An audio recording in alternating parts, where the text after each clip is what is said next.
What's going on, YouTube? Back again for another video, and in this video we are going to go ahead and check out my top 10 Disney Blu-rays that I own.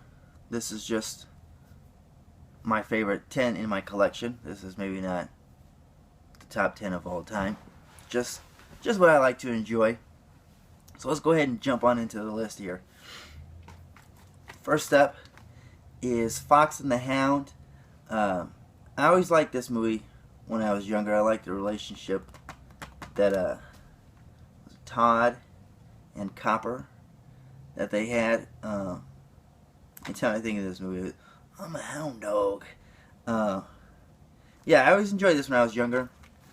You know, most Disney movies aren't like this movie nowadays. You know, where it got a little gritty there for a second when they had their little beef going on, but it was good. It was a very good and enjoyable movie.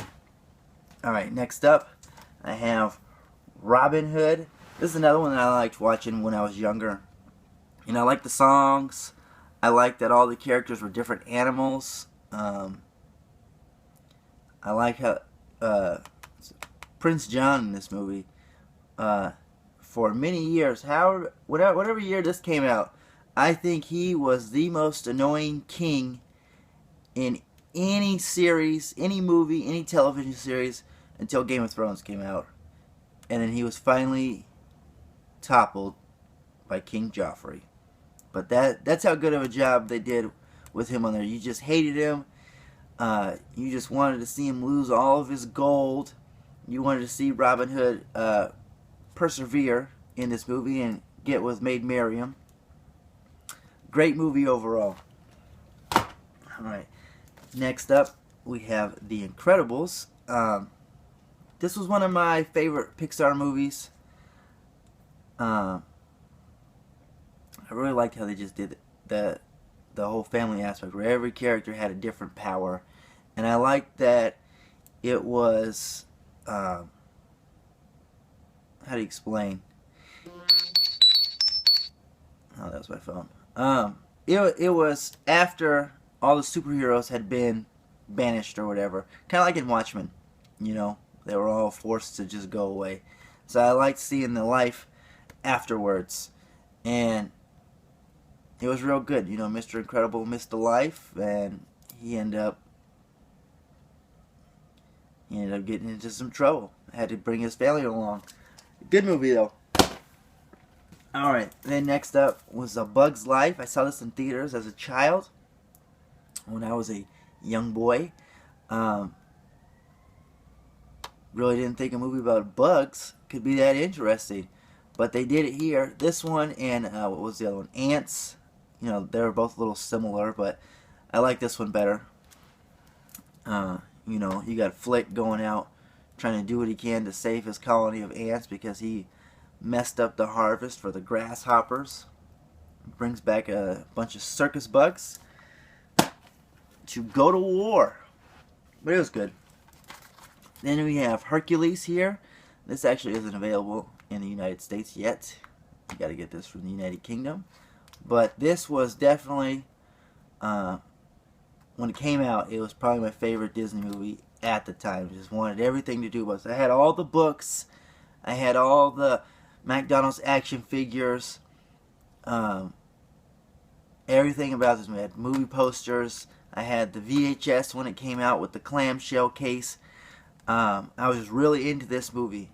I don't know, maybe it's because the TV show was on at the same time, the one with Kevin Sorbo. But I was really big into this movie. Watching it now, it's still really good, but it's not as good as it was when I very first saw it.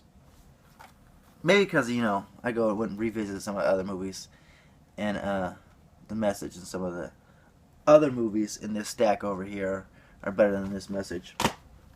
Alright, then next up we have Peter Pan, the original Peter Pan.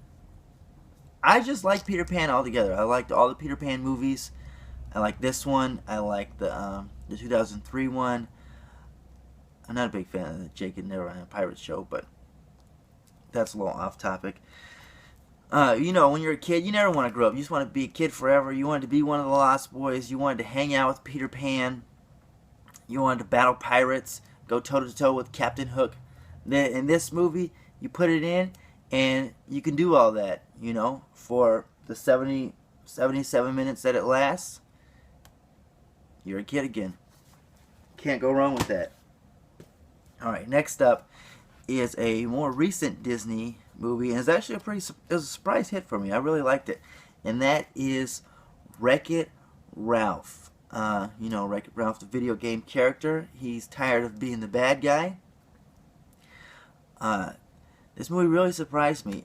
I saw previews for it, and I was like, yeah, you know, that movie looks good. You know, it looks interesting. And then when I watched it, I probably watched it, I want to say like 6 or 7 times the first month that I'd seen it. I probably watch this movie once every other month. It's that good to me. It's got a great voice cast. The movie all around is just great. And I heard they're making a sequel to it. And it's not a direct-to-video sequel. It's a theatrical release, which is their first since, I think, The Rescuers? Yeah, I think that's it. Alright. Next up, we have Aladdin. And this is another movie that's not available in the United States on Blu-ray. This movie, I really like the tale of, you know, the genie, the 3 wishes, and then you got Jafar in there, who kind of really messes up Aladdin's plans. Great movie. It's got a bunch of good songs. You can watch this movie over and over again, and it'll never get old. I just loved it. Great movie. And then coming in at number 2 is The Lion King. This was a tough one. I wanted it to be number 1, but you know, it ended up being number 2. It's a great movie. Great voice cast. The movie itself, like the story and everything, is great. Mufasa, voiced by James Earl Jones. Just everything about him. He just seemed like a great and powerful leader. Then you have Scar, who I actually really like Scar, but you know, he was the sleazy bad guy of the movie. He was always he was more of a cowardly villain, but great story, you know, of a comeback king is what I like to call it, where Simba came back to take what was rightfully his from his evil uncle. Very good. Alright, so the third movie, I could not really break these movies up. It's a trilogy. I couldn't decide on which one, so I just grouped them all together as one spot, and they took the number 1 spot, and that is the Toy Story Trilogy. Now, Toy Story 2 is the one I would say is the weakest, but I really couldn't decide, oh, not that one, between these two. They're both really good. All 3 movies are really good. Like I said, Toy Story 2 is probably the weakest. But when the first Toy Story came out, that was like, you know, Hercules. I had all the action figures. I had all the books. Before the movie even came out, I had the some book that came out when you order from the Scholastic Book Club. You know, those little books you order from the little, what is it? You know what I'm talking about. You get the forms at school. But I had the book before the movie came out. And I was actually confused if it was a real, like it was a live action movie and the toys were animated. But then I found out, you know, it was CGI. But I loved it. I loved the original Toy Story. I was excited when the second one came out. My brother loved it the most. He rewound all the funny parts on his VHS tape that he got. And then when the third one came out, the end, when they're getting ready to go into the incinerator and they all hold hands because they know, you know, they're embracing the end. I almost choked up right there. You know, that was a hard part. Like I said, all 3 movies, great movies. That's my number 1 pick, the Toy Story Trilogy. I hope you enjoyed my list that I have here. If you did, go ahead and give me a thumbs up. Leave me a comment down below what your top 10 Disney movies are in your collection. Go ahead and subscribe if you already haven't subscribed. Look for more videos I have coming soon. My next video, which should probably be up today or early tomorrow, is my top 10 comic book movies. So if that interests you, go ahead and check that one out. So until then, stay true and stay blue.